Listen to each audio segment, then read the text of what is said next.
pula marilah kita panjatkan salawat serta salam kita kepada baginda Nabi Allah Muhammad SAW, Nabi yang diutus untuk memperbaiki moralitas umat manusia di muka bumi.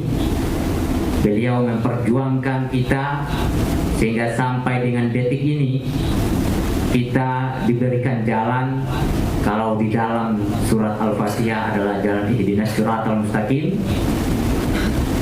bukan jalan orang-orang yang engkau murkai.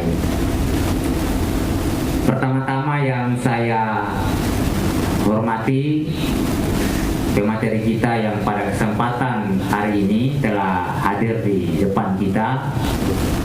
Ada bangga kita Muhammad Yusrianto dari Ikatan Pemuda Sulawesi Selatan. Terima kasih Abang telah berkenan hadir dalam diskusi pada kesempatan malam hari ini. Tak lupa pula yang saya cintai, Bendahara Umum Batko HMI Jabodetabek Banten, saudara saya Daniel, beserta para pengurus, para ketua bidang internal maupun eksternal, dan para rekan-rekan peserta diskusi pada kesempatan malam hari ini, dan para wartawan yang sempat hadir untuk meliput kegiatan kita. Saudara-saudara sekalian, bahwa belakangan ini terjadi satu isu yang muncul di permukaan dalam sosial kebangsaan kita adalah soal isu energi.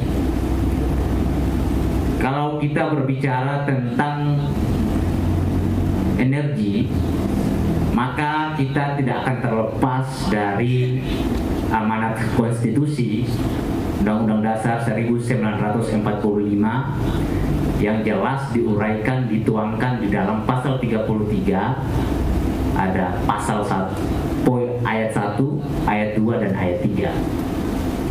Artinya bahwa soal bahan bakar minyak ini adalah soal hajat orang banyak, tidak mengenal kelas, baik itu kelas miskin kota, kelas yang ada di pelosok, semua membutuhkan energi, membutuhkan bahan bakar minyak. Sehingga sampai dengan saat ini ada beberapa data yang menunjukkan bahwa subsidi BBM yang selama ini digelontorkan oleh pemerintah itu, kalau saya tidak salah, 60% tidak sesuai sasaran. Sehingga tidak ada klaster pemakaian subsidi BBM di level masyarakat. Siapapun bisa mengklaim diri sebagai orang yang berhak untuk mendapatkan subsidi BBM. Dalam aspek perekonomian kita hari ini pasca pandemi COVID-19, kalau kita baca di rilis-rilis media, pemerintah menyatakan bahwa beban APBN kita terhadap di sektor energi subsidi BBM itu sebesar 5,4 triliun. Artinya 502,4 triliun. Nah, ini menjadi nilai dalam kalkulasi anggaran yang tidak sedikit kalau kita sudah ngomong soal triliunan.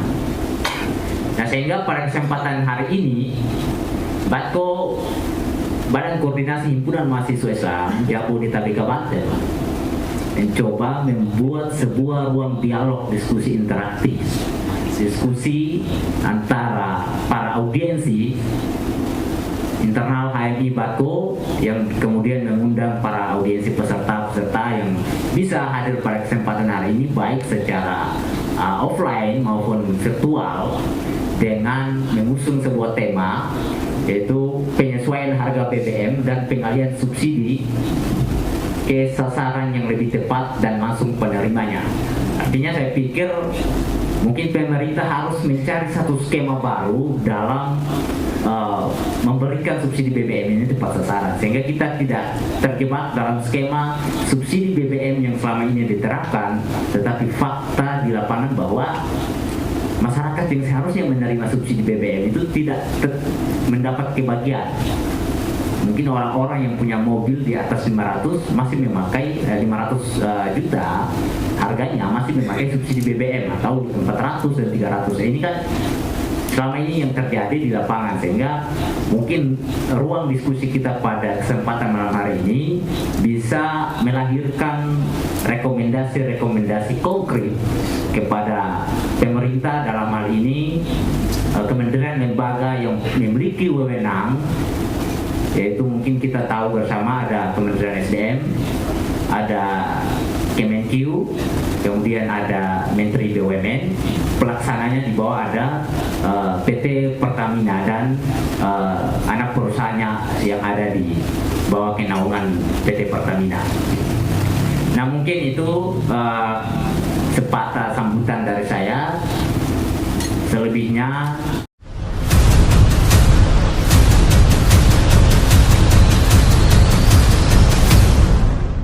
dengan mengucapkan Bismillahirrahmanirrahim. Assalamualaikum warahmatullahi wabarakatuh.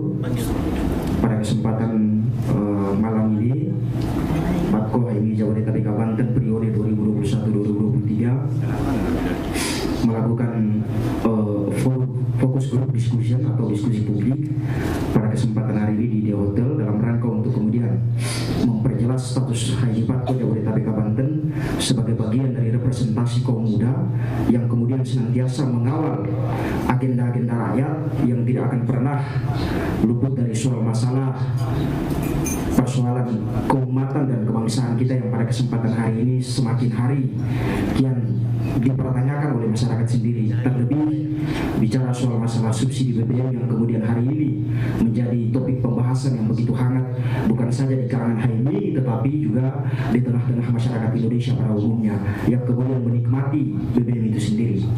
Sebelum kita masuk pada acara inti yaitu diskusi publik pada kesempatan hari ini, mungkin kita yang paling terpenting adalah bersama-sama mengucapkan Bismillahirrahmanirrahim sebagai upaya untuk kemudian ikhtiar kita dalam proses kelancaran kegiatan diskusi pada malam hari ini. Untuk demi kelancaran kegiatan diskusi hari ini, saya selaku moderator Muhammad Daud Latu yang kemudian nantinya akan memandu jalannya diskusi yang bertajuk penyesuaian harga BBM dan pengalihan subsidi ke sasaran yang lebih tepat dan langsung penerima. Pada kesempatan hari ini mungkin saya langsung aja memanggil para narasumber kita untuk kemudian hadir di depan dalam rangka untuk kemudian menyampaikan materi kepada pada diskusi hari ini. Yang pertama adalah Kakanda Muhammad Yusrianto dari Ikatan Pemuda Sulawesi Selatan. Dipersilakan, Kakanda.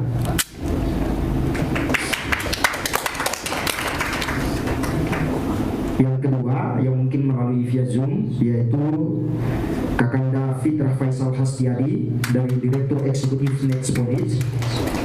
Beliau pada kesempatan hari ini tidak sempat hadir bersama kita dalam rangka untuk kemudian membicarakan terkait persoalan subsidi BBM ini. Yang ketiga adalah siapa lagi kalau bukan pejabat sementara HMI Batko Jabodetabek Banten, Kakanda Fadli Umar Kevin, yang pada kesempatan hari ini turut serta untuk kemudian menyampaikan materinya terkait dengan kenaikan harga bahan bakar minyak yang sesuai dengan temannya. Pada Kakanda Fadli saya persilakan. Baik teman-teman, sebelum kita masuk pada acara inti diskusi ini, terlebih saya harapkan bagi teman-teman untuk tetap senantiasa fokus menyimak apa yang nantinya disampaikan oleh para narasumber kita hari ini. Dan untuk soal kedua adalah terkait sesi tanya jawab. Tetapi terlebih saya nantinya akan mempersilahkan kepada Kakanda Fitrah Faisal Hastiadi selaku direktur. Itu kedua ya. Berarti yang pertama mungkin karena mengingat waktu juga Mitra. Saya persilakan kepada Kakanda Muhammad Justrianto. Assalamualaikum warahmatullahi wabarakatuh.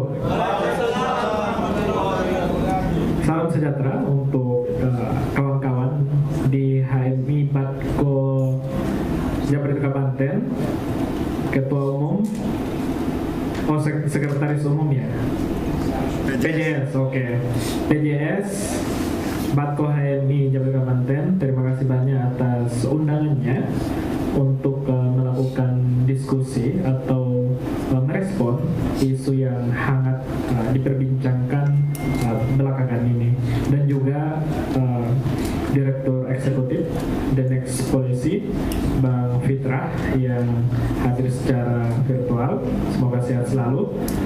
Iya, langsung saja karena kita dibatasi oleh waktu yang hanya 10-15 menit. Jadi memang forum-forum seperti ini sangat menarik untuk tetap dilakukan dan dijaga, karena dengan forum seperti ini kita melakukan diskursus ataupun dialektika terkait kondisi kontemporer hari ini. Saya berangkat dari kita dihadapi COVID-19 selama kurang lebih 2 tahun, dan itu sangat berdampak negatif terhadap kondisi masyarakat global, khususnya masyarakat Indonesia di berbagai macam lini, baik itu sektor ekonomi, sektor sosial, bahkan sampai ke sektor lingkungan. Nah, hari ini hampir semua negara kita lihat mereka fokus berbicara soal pemulihan ekonomi, tanpa terkecuali Indonesia. Makanya untuk G20 pada bulan November nantinya di Bali, Indonesia sebagai tuan rumah G20, salah satu yang menjadi konsentrasi di G20 nantinya adalah pemulihan ekonomi global. Nah, di lain sisi juga kita lihat banyak fenomena-fenomena yang terjadi di dunia internasional, baik itu perang antara Rusia dan Ukraina, kemudian Timur Tengah sebagai kawasan yang di dalamnya ada negara-negara produksi minyak, kemudian mengalami instability sampai hari ini. Nah, dinamika global kita tidak bisa mempungkiri akan berpengaruh terhadap kondisi domestik. Dalam hubungan internasional, karena kebetulan saya ini backgroundnya hubungan internasional, kita mengenal dengan interdomestik, internasional domestik. Ketika kondisi ataupun dinamika konstelasi internasional terjadi, apakah itu perang secara militer, perang secara ekonomi, pastinya itu akan mempengaruhi kondisi domestik sebuah negara. Nah, itu bisa kita lihat hari ini. COVID-19 berasal dari luar, kemudian mempengaruhi kondisi domestik negara-negara di dunia, termasuk Indonesia. Dan juga terkait dengan dinamika global yang saya sempat sampaikan tadi, peperangan, kemudian Timur Tengah sebagai kawasan berproduksi minyak itu belum stabil, dan itu mempengaruhi Indonesia, kondisi nasionalnya. Nah, selain memang tuntutan kebutuhan di dalam negeri itu cukup besar, apalagi kita masih di tengah-tengah COVID-19, walaupun hari ini udah jadi epidemi yang tidak terlalu kita rasakan gitu. Nah, pemerintah berencana untuk menaikkan harga BBM, kemudian melakukan pengalihan subsidi. Nah, ini menarik, saya kira perlu kita bedah. Pada prinsipnya bahwa kita berbicara soal gerakan mahasiswa, gerakan pemuda, apalagi bicara soal HMI yang bicara keumatan, kebangsaan, kemaslahatan, kesejahteraan, pastinya tidak bisa buta atau abai terkait dengan kondisi hari ini, kondisi yang menimpa Indonesia gitu. Nah, penyesuaian harga BBM dan pengalihan subsidi supaya tepat sasaran, ini menjadi hal yang menarik untuk didiskusikan, tapi kadangkala kita ataupun teman-teman yang ada di gerakan ataupun di dunia kemahasiswaan hanya menggunakan nalar kritis, tetapi tidak berpikir rasional. Itu yang perlu kita bedakan antara nalar kritis dan rasional. Sebagai intelektual ataupun pemuda, khususnya kadang-kadang HMI dikenal sebagai kritikus, dan salah satu juga yang tidak bisa dilupakan adalah berpikir rasional. Nah, hari ini pemerintah melakukan penyelesaian harga BBM, kemudian melakukan subsidi tepat sasaran.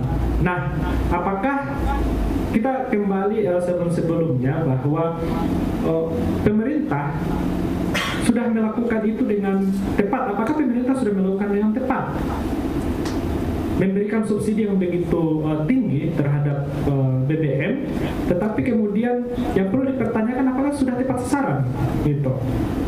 Seperti tadi yang disampaikan oleh Ketua PJS, Ketua Umum HMI Batko, terkait dengan sebanyak 60%, sekitar 60% penyaluran BBM, subsidi BBM itu tidak tepat sasaran, dalam artian bahwa ternyata yang ditemukan di lapangan, ekonomi menengah ke bawah, ekonomi menengah ke atas itu sama aja pemberlakuannya. Nah, ini yang perlu dipertimbangkan lagi, bahwa subsidi BBM kedepannya harus tepat sasaran.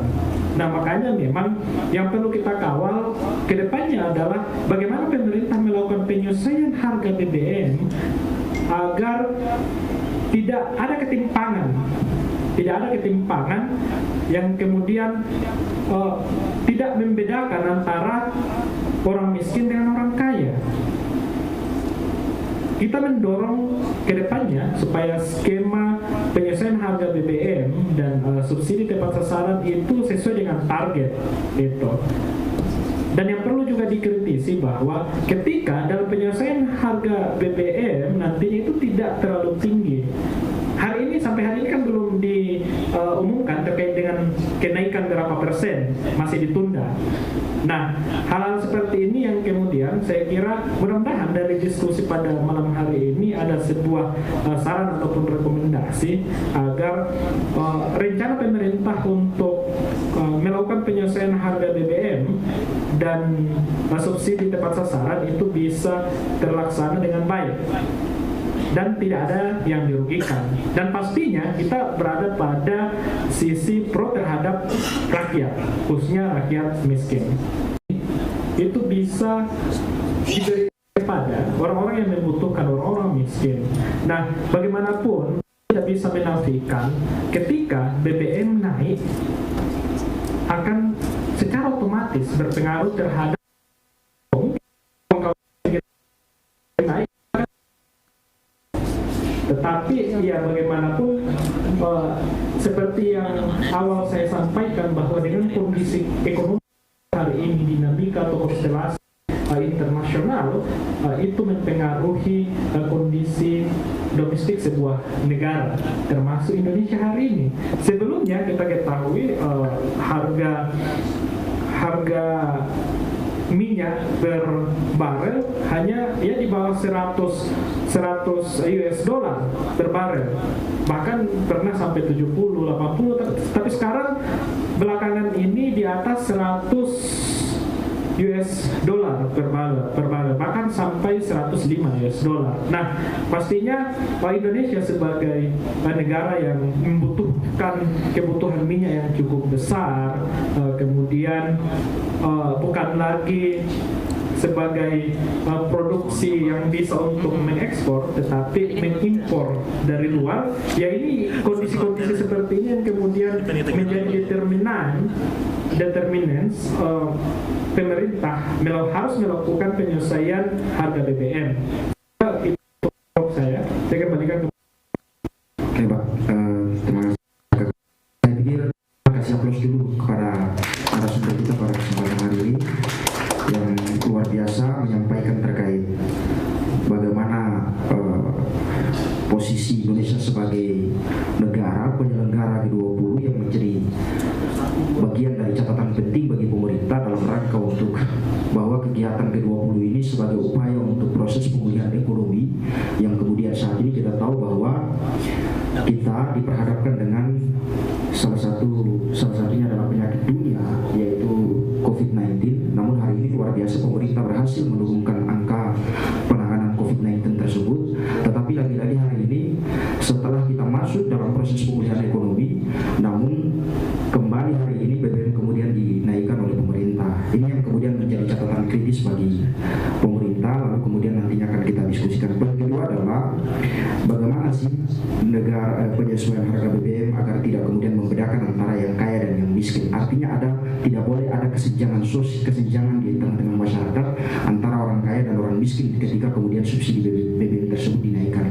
Karena kita tahu bahwa sebenarnya subsidi BBM itu harus kemudian diarahkan pada masyarakatnya. Poin kedua adalah masyarakatnya yang kemudian tersentuh langsung dari subsidi BBM itu dan kemudian UMKM-nya. Itulah yang kemudian menjadi catatan penting.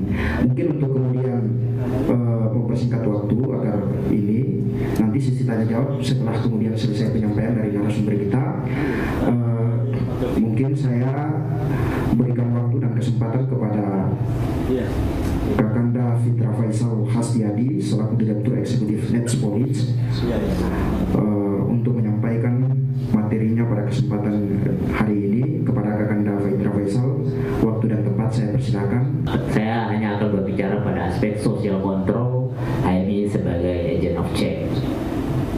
Teman-teman ketahui bersama bahwa ada pengalihan harga ataupun kenaikan harga BBM yang direncanakan oleh pemerintah Republik Indonesia dengan indikator dan faktor-faktor pendukung lainnya. Saya pikir ini harus kita diskusikan bersama. Teman-teman, saya akan berpegang kepada pasal 33 ayat 1 sampai dengan ayat 3. Bagaimana energi, sumber daya energi kita itu memang harus dioptimalkan dengan baik. Artinya negara ini cukup kaya, kita harus benar-benar mengoptimalkan sumber daya alam yang ada. Ada beberapa catatan penting yang kiranya harus saya sampaikan, yaitu soal yang pertama dalam rangka menjaga stabilitas daya beli masyarakat. Kita tahu bahwa pemerintah sedang merencanakan kenaikan harga BBM subsidi dengan menambahkan bantuan sosial senilai 2,17 triliun. Ini terbagi menjadi 3 aspek ya. Ada bantuan langsung tunai, kemudian ada bantuan langsung tunai senilai 12,4 triliun. Kemudian ada subsidi upah pekerja senilai 9,6 triliun dan bantuan sosial senilai 2,17 triliun. Akumulasi dari semua ini menjadi 24,17 triliun. Nah, di sini saya ingin agar Batu HMI Jabodetabek Kementerian akan mengontrol bantuan ini sehingga sesuai dengan apa yang sudah diskemakan pemerintah dalam hal ini bantuan langsung tunai itu. Artinya kita mengantisipasi jangan sampai bansos jilid 2 dikorupsi. Bahwa bantuan sosial kemarin soal COVID itu dikorupsi habis-habisan dalam kondisi ekonomi masyarakat yang sedang tidak baik-baik saja akibat dari pandemi COVID-19. Nah, sekarang di 77 tahun Indonesia Merdeka ada slogan ataupun satu slogan ya, bahwa pulih lebih cepat, pulih lebih cepat, bangkit lebih kuat. Itu Artinya menegaskan bahwa kita harus kembali kepada keadaan semula di mana kehidupan sosial kita, baik di aspek ekonomi, di aspek sosial, hukum dan lainnya normal. Tapi dalam hal ini bahwa kita tahu kondisi ekonomi masyarakat kita masih terseok-seok akibat dari dampak pandemi COVID-19, maka saya akan bicara pada aspek sosial kontrolnya bahwa HMI Batko Jabodetabek Banten akan mengawal anggaran yang digelontorkan sebagai tambahan bantuan sosial kepada masyarakat sesuai dan tepat sasaran. Yang kita tidak menginginkan ada semacam itu yang muncul lagi, yaitu korupsi bantuan sosial subsidi BBM. Nah, ini jangan sampai terjadi di kemudian hari. Artinya di sini saya hanya mau menegaskan bahwa posisi HMI di level Batko Jabodetabek Banten akan mengawal pengalokasian anggaran ini sehingga ada pertanggungjawabannya ke negara dan ke rakyat. Itu. Artinya mungkin nanti di akhir tahun kita akan kawal sampai di akhir tahun, benar nggak nih dialokasikan sampai ke masyarakat. Kalau sampai, artinya alhamdulillah anggaran yang dialokasikan sampai ke masyarakat yang membutuhkan. Nah, jangan sampai peristiwa bansos yang menjerat saudara Menteri Sosial terulang kembali di pengalian penambahan bantuan sosial ini. Nah, itu mungkin itu dari saya. Moderator, selebihnya saya kembalikan. Berikan aplaus dulu kepada narasumber kita pada kesempatan hari ini. Untuk pada kesempatan hari ini mungkin saya akan melemparkan kepada forum bagi ada 3 penanya ya, untuk 3 penanya aja dari teman-teman sekalian. Mungkin kepada teman-teman saya persilakan. Saya Daniel Alim dari cabang Ciputat. Ya, terima kasih kepada pemateri yang sudah memaparkan tentang tema diskusi publik pada hari ini, penyelesaian BBM dan subsidi ke sasaran yang lebih tepat dan langsung terima. Pertama, tadi saya menarik mendengar apa yang disampaikan oleh Kakanda Yusri ketika berbicara melihat kenapa kondisi minyak hari ini tidak stabil karena ada faktor geopolitik di luar sana yang mana terjadi gesekan antara Ukraina dengan Rusia. Kalau abang bilang dilihat dari sudut pandang kacamata mahasiswa yang punya konsentrasi studi hubungan internasional, seberapa besar pengaruhnya gitu. Sedangkan kita ini kan punya banyak aspek sumber daya alam yang cukup bagi saya. Dari segi tambang, kilang minyak juga kita punya dan sebagainya. Pun kita juga kemarin mengalami surplus di batu bara dan juga minyak sawit. Lantas apakah itu tidak cukup menjadi salah satu faktor untuk tukar subsidi atau tukar guling antara harga minyak yang disubsidi dengan kondisi surplus pada tataran minyak sawit dan batu bara? Itu. Terus yang kedua, tadi saya mendengar istilah yang cukup menarik, imajinasi inflasi, kalau nggak salah disampaikan oleh pemateri kedua, Bang Fitra, yaitu imajinasi inflasi.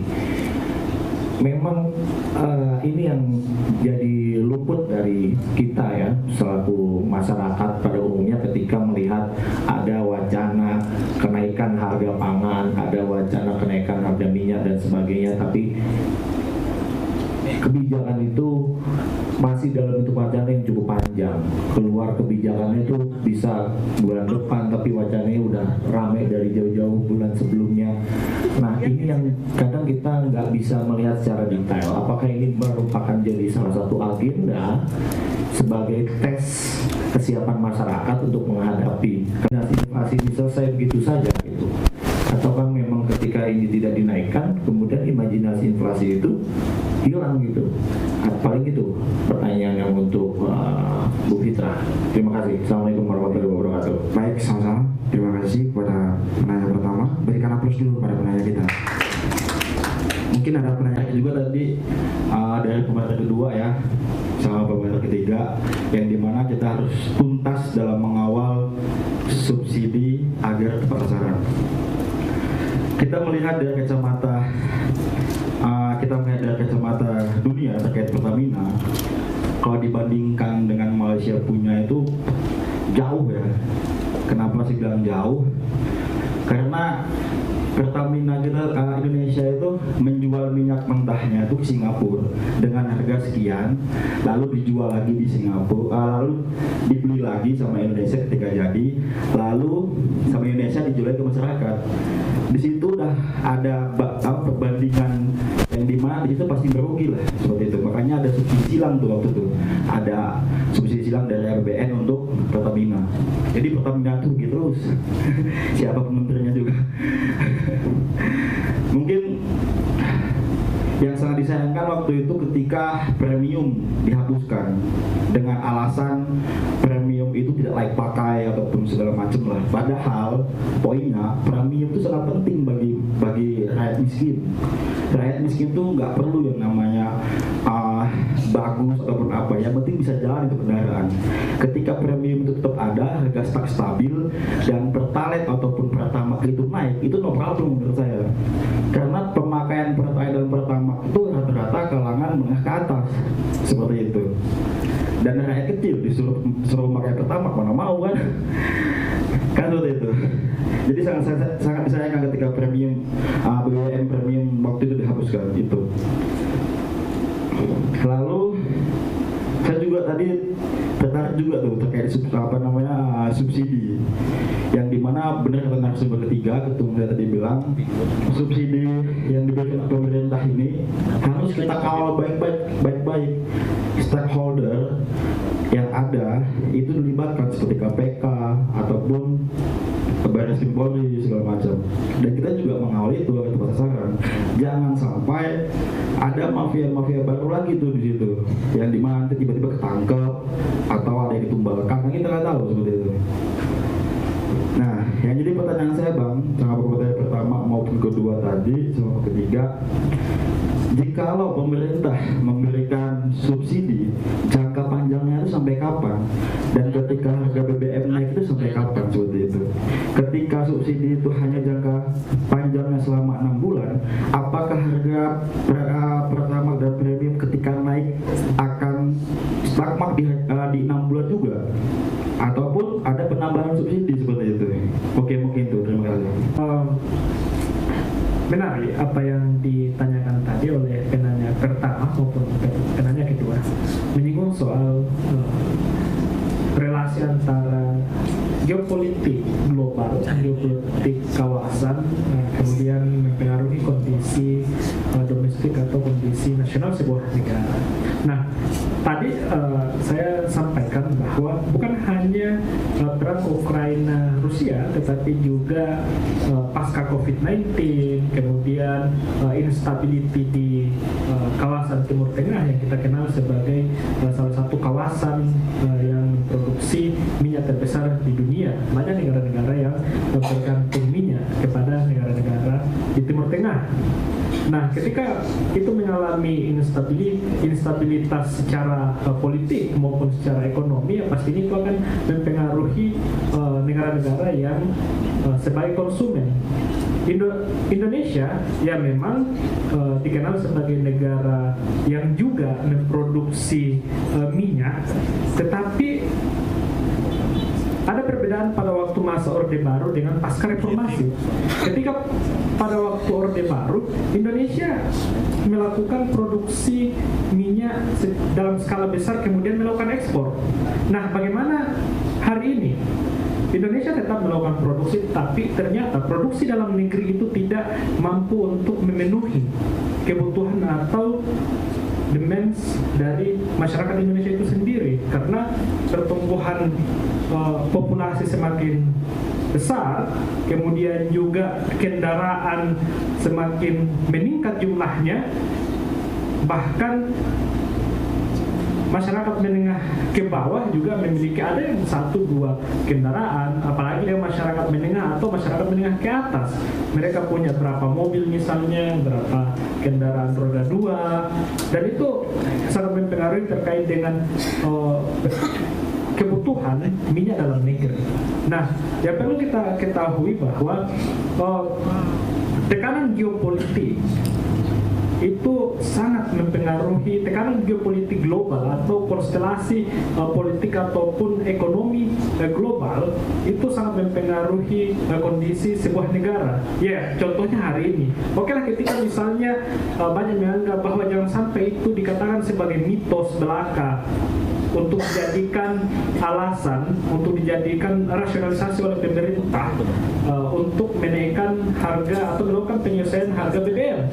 Tapi ketika kita berangkat dari sebuah perspektif, yang saya tadi sampaikan, konsep intermestik itu sangat mempengaruhi gitu. Karena kita tidak hanya hidup dalam di dunia ini, kita tidak hanya hidup dalam satu negara, tetapi ya semuanya terkoneksi. Tidak ada lagi batasan-batasan hari ini, apalagi dengan perkembangan teknologi informasi gitu.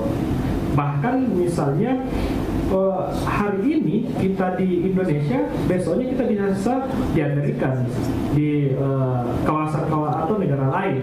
Nah, ini saling berkaitan satu sama lain gitu.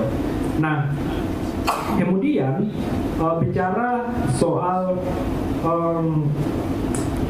subsidi tepat sasaran. Nah, sebenarnya kalau kita mau berbicara secara radikal, kenapa subsidi itu dihilangkan? Gitu. Ketika itu menjadi perkara yang tidak habis-habisnya sampai hari ini. Namun memang saya sepakat dengan apa yang ditulis oleh Faisal Basri di sini, bahwa penghapusan kebijakan subsidi itu tidak populer. Pasti mayoritas masyarakat akan menolak. Bahkan masyarakat menengah ke atas itu menolak ketika ada kenaikan BBM. Pasti mereka menolak. Nah, hal yang perlu dilakukan oleh pemerintah adalah bagaimana mengklasifikasikan antara masyarakat. Ya, kita tidak bisa menghindari klasifikasi antar kelas ya, secara ekonomi, menengah ke bawah, menengah, dan menengah ke atas. Nah, untuk menengah ke atas itu saya kira pemerintah perlu untuk mengklasifikasikan atau membuat kebijakan supaya mereka ngapain untuk menerima subsidi khususnya kita berbicara soal BBM di sini gitu. Nah, yang perlu dilakukan adalah ada sebuah skema kebijakan supaya subsidi BBM itu memang fokus untuk masyarakat menengah ke bawah.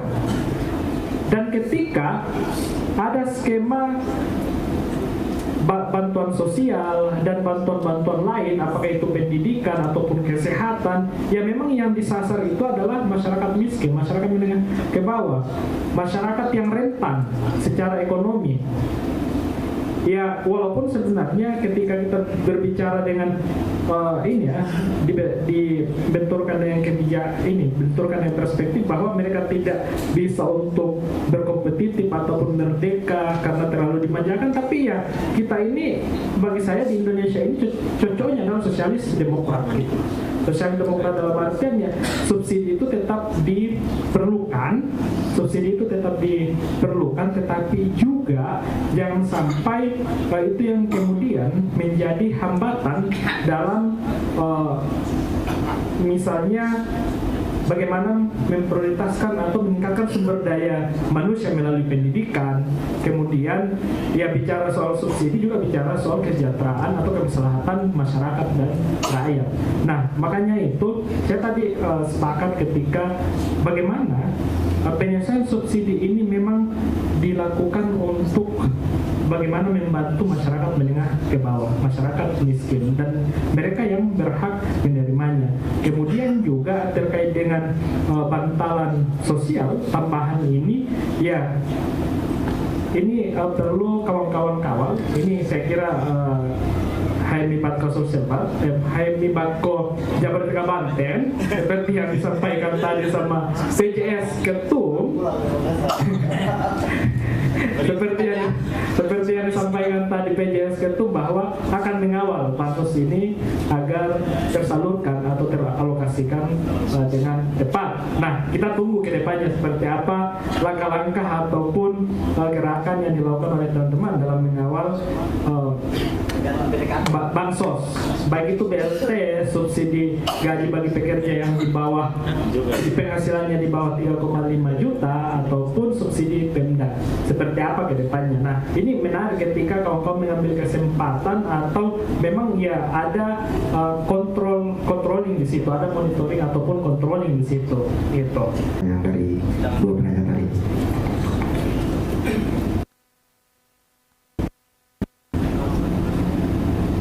Oke, baik, terima kasih. Lama untuk menyampaikan jawaban, tapi apa yang tadi teman-teman di depan soal waktu, ini soal waktu, apakah bantuan sosial yang dialihkan dari subsidi BBM ini hanya 6 bulan setelah itu habis atau ada kelanjutannya. Artinya jangan sampai BBM sudah naik tapi bantuan sosialnya hanya sekali. Nah, ini kan perlu kita ini juga, artinya pemerintah harus punya roadmap-nya atau blueprint terkait dengan bantuan sosial ini. Jangan sampai hanya sekali, sedangkan di sisi yang lain subsidi BBM sudah naik, walaupun kita bersama bahwa subsidi BBM sampai dengan hari ini banyak oleh kalangan kelas menengah ke atas, dan rata-rata orang-orang kaya yang menikmati. Tidak ada klaster mana mobil orang kaya di PBSU itu, jadi semua orang bebas penting isi. Nah, di sini ada 2 poinnya, itu sampai kapan BBM bantuan sosial ini berlangsung ataukah hanya atau ada utang pasca sudah disalurkan dari yang tadi saya sebutkan akumulasinya itu ada 2,17 triliun. Itu ada 3 klaster, yaitu klaster BLT, klaster subsidi upah pekerja, dan klaster bantuan sosial. Itu yang pertama. Dan yang kedua, ya sebagai PJS Ketua Umum, saya dan rekan-rekan di kepengurusan akan mengawal bantuan sosial ini. Kalaupun ada penyelewengan, maka harus ditindak oleh penegak hukum. Nah, mungkin nanti kami akan buat Satgas HMI ini mengawal bansos sehingga tepat sasaran, jangan sampai baru di mobil logistik dalam perjalanan sudah hilang sebagian 50% kan. Nah, ini kan yang harus dipikirkan, sehingga apa yang sudah diskemakan, apa yang sudah dibuat itu harus outputnya harus jelas, masyarakat harus menikmati itu, karena kita tidak tahu ini bansos sekali saja atau berulang kali. Kalau sekali saja kan dampak terhadap kenaikan BBM, harga BBM subsidi ini kan akan berdampak pada masyarakat menengah ke bawah, masyarakat yang mungkin beli tidak mampu, kan otomatis BBM ini akan berdampak dengan bahan pokok.